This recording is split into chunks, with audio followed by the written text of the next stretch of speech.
బారామతిలో జరిగిన ఘోర విమాన ప్రమాదానికి కారణాలు ఏమై ఉండొచ్చో భారత వాయుసేన విశ్రాంత అధికారి పెమసాని రాజేంద్ర ప్రసాద్ ఈటీవీతో ప్రత్యేకంగా వివరించారు. ఆయనతో ముఖాముఖిని ఇప్పుడు చూద్దాం. మహారాష్ట్రలో బారామతి వద్ద జరిగిన ఘోర విమాన దుర్ఘటనలో మహారాష్ట్ర ఉప ముఖ్యమంత్రి అజిత్ పవార్ మృతి చెందారు. ఆయనతో పాటు మొత్తంగా ఈ ప్రమాదంలో 6 మృతి చెందారు. అయితే ప్రమాదానికి గల కారణాలేంటి? ఆయన ఒక చార్టెడ్ విమానంలో ప్రయాణిస్తున్నారు. అయితే విమానం రన్వే వద్ద దిగే సమయంలోనే ఈ ప్రమాదం జరిగినట్లుగా తెలుస్తుంది. అయితే ఇందుకు కారణాలేంటి? విమానం ప్రమాదానికి గల కారణాలేంటి? అసలు ప్రమాదం ఎలా జరిగింది అనే విషయాలపై మనతో పాటు గ్రూప్ కెప్టెన్ బ్రహ్మసాని రాజేంద్ర ప్రసాద్, అదేవిధంగా భారత వాయుసేన విశ్రాంత అధికారి ఉన్నారు. ఆయన అడిగి మరిన్ని వివరాలు తెలుసుకుందాం. రాజేంద్ర ప్రసాద్ గారు నమస్తే అండి. అంటారు ఈ ప్రమాదానికి గల ప్రధాన కారణం ఏంటంటారు? ఈరోజు బారామతి ఎయిర్ఫీల్డ్లో జరిగినటువంటి ఈ ఫ్యాటల్ ఎయిర్ క్రాష్ చాలా విషాదకరమైందండి. ఈ విమానానికి దీనికి ప్రమాదమైన కారణాలు, ముఖ్యమైన కారణాలు ఇంకా మనకి తెలియరావట్లేదు. అయితే ల్యాండింగ్ టైంలో విమానము లియర్జెట్ 45 అనే దీని విమానం పేరండి. ఇది బొంబార్డియర్ ఎయిర్ క్రాఫ్ట్స్ వాళ్ళు తయారు చేస్తారు. ఇది చాలా సురక్షితమైన విమానం అండి. ఈ విమానము ఎక్కువ మ్యాక్సిమం 8 సీట్స్ ఉంటాయి. దీన్ని ఎయిర్ అంబులెన్స్ కాను, తర్వాత వివిఐపి చార్టర్డ్ ఫ్లైట్ కాను ఉపయోగిస్తుంటారు. ఇప్పటి వరకు చాలా తక్కువ యాక్సిడెంట్స్ జరిగినాయి. మనం చూసుకుంటే గత 2023లో ఇదే విమానము బొంబాయి ఎయిర్పోర్ట్లో ల్యాండ్ అయ్యే టైంలో బ్యాడ్ వెదర్ వల్ల డ్యామేజ్ అయింది, యాక్సిడెంట్ అయ్యి. అప్పుడు ఎవరు చనిపోలేదు. ఇంకా మీరు ఈ విమానం యొక్క క్రాష్ రికార్డ్స్ చూసుకుంటే కూడా చాలా తక్కువ అయినాయండి. ఇప్పుడు మనకి ఫ్యాటల్ క్రాష్ ఈ విమానం అత్యంత ఘోరమైనది జరిగింది మెక్సికోలో జరిగింది. అది కూడా 2003లో ఒకటి జరిగింది. ఆ 2003లో జరిగిన ఎయిర్ క్రాష్లో విమానంలో ఉన్న 8 మంది కాకుండా కింద ఉన్న ఒక 8 మంది చనిపోయారు. మొత్తం 16 మంది చనిపోయారు. అప్పుడు దానికి కారణం ఏంటంటే అది టర్బులెన్స్ మాట.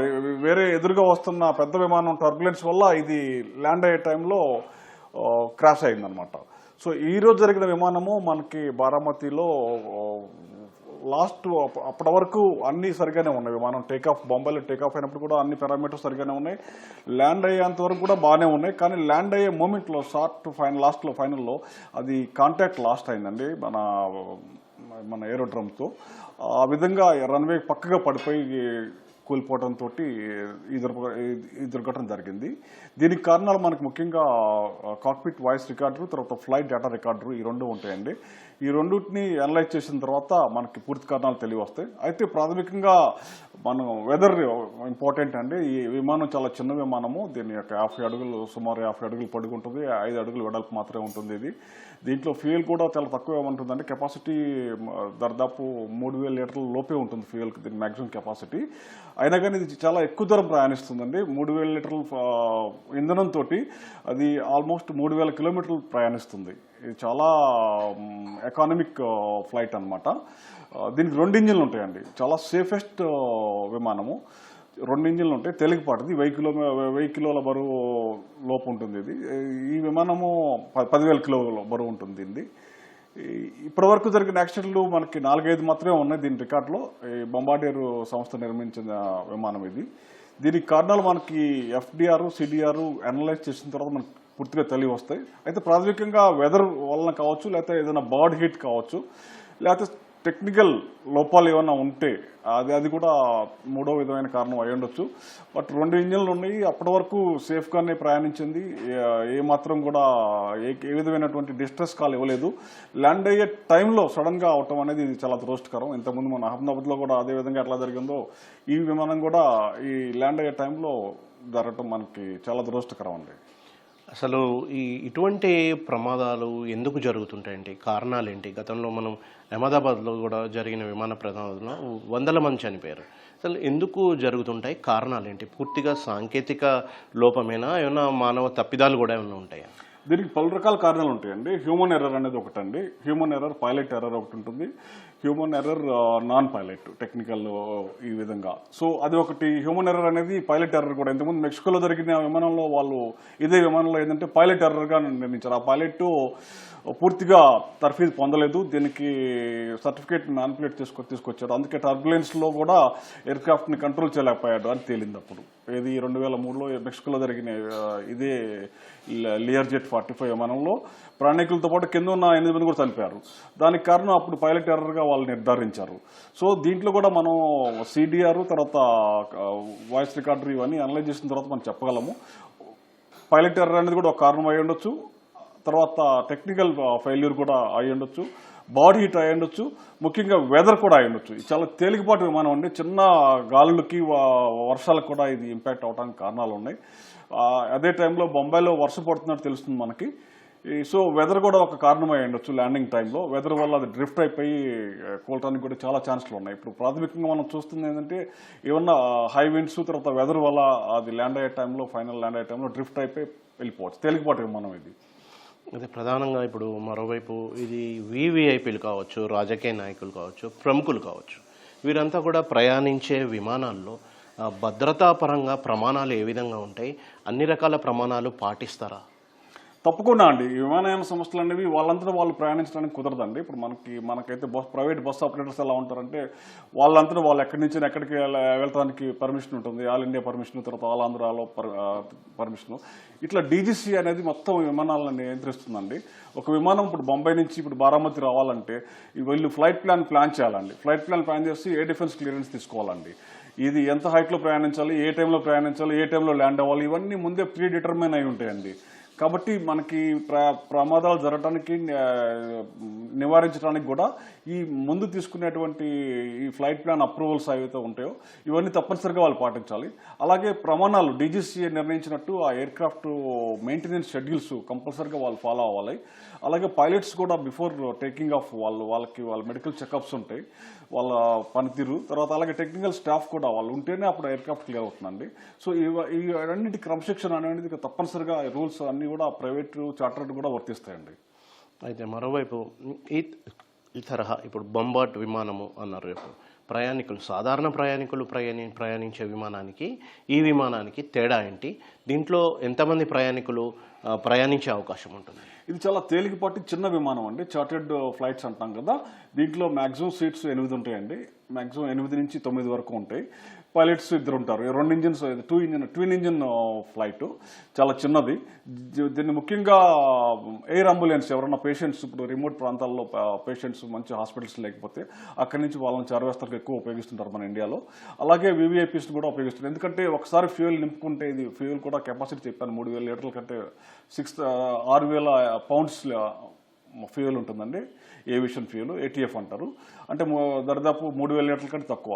దీంతో అది విమానము 2000 మైల్స్ ప్రయాణిస్తుందండి. 2000 మైళ్ళు అంటే మనకి ఈ చివరి నుంచి ఆ చివరికి ఇండియాలో ప్రయాణించగలదు వితౌట్ నాన్ స్టాప్. ఆ తక్కువ ఫ్యూయల్ తోటి, అంటే కిలోమీటర్కి 1 లీటర్ ఖర్చుతోటి ఈ విమానం ప్రయాణించగలదు.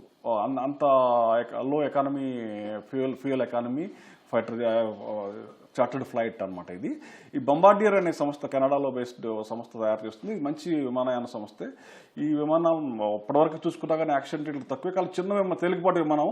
కాకపోతే పైలట్స్ ఇప్పుడు వెదర్ కానీ బర్డ్స్ హిట్ కానీ చాలా దీనికి అవుతుంది. దీని స్పీడ్ కూడా బాగానే ఉంటుందండి. 800 కిలోమీటర్ల వరకు ప్రయాణించగలదు పర్ అవర్.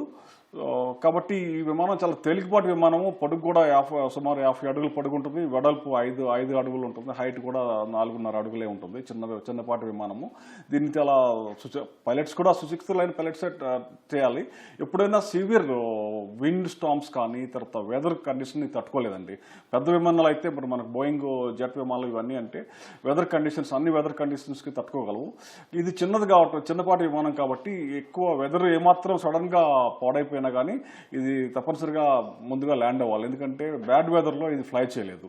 ఎందుకంటే చిన్న విమానము. ఇంతకుముందు మెక్సికోలో జరిగిన ప్రమాదం కూడా ఎదురుగా వచ్చే విమానం యొక్క టర్బులెన్స్ వల్ల ఇది నిలబడలేకపోయి కూలిపోయింది. అది అంటే ఆ పైలట్ సుశిక్షితుడైన పైలట్ కాకపోవడం వల్ల మెక్సికోలో. సో కాబట్టి చిన్నపాటి గాలులు ఉన్నా కానీ ఈ విమానం కొంచెం అన్ని ట్రైన్డ్ పైలట్స్ ఉంటే తప్ప కంట్రోల్ చేయలేరండి ఇట్లాంటి.